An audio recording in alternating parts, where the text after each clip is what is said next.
sosialisasi seperti apa itu, Pak?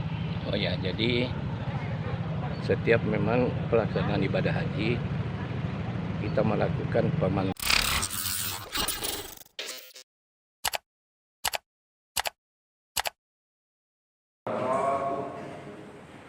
Yang saya hormati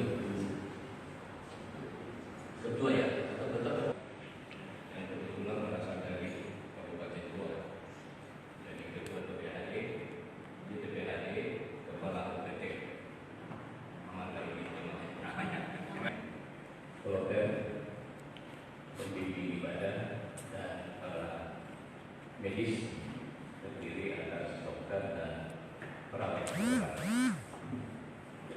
Dan yang saya banggakan, alhamdulillah, wala haula wala quwwata illa billah.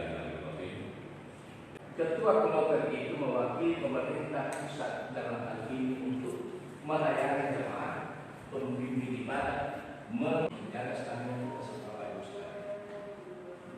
Nah, jangan bertanya kepada para medis, apalagi kepada dokter. Sosialisasi seperti apa itu, Pak? Oh ya, jadi setiap memang pelaksanaan ibadah haji kita melakukan pemantapan terhadap seluruh petugas haji, mulai dari ketua rombongan, kemudian pembimbing ibadah, ketua kloter, ketua rombongan dan ketua regu, beserta petugas medis yaitu dokter dan para medis. Oh iya, tadi Pak ada di atas petugas medis, kemudian juga tadi membahas persoalan kesehatan. Nah, seperti apa sih sebetulnya tujuannya, Pak? Jadi petugas medis ini, dokter, itu yang akan mendampingi jemaah kita di dalam melaksanakan ibadah haji. Mereka lah yang akan selalu melakukan kontrol terhadap kesehatan, perkembangan kesehatan jemaah kita.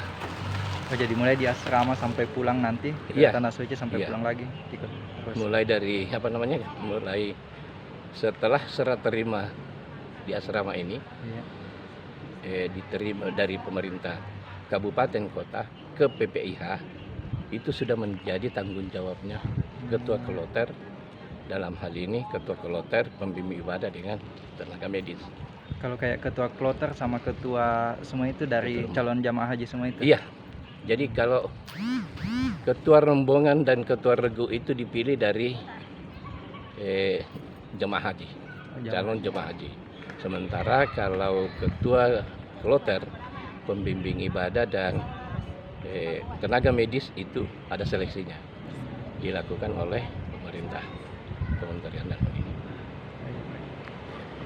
Terima kasih sudah nonton. Jangan lupa like, subscribe, dan share ya.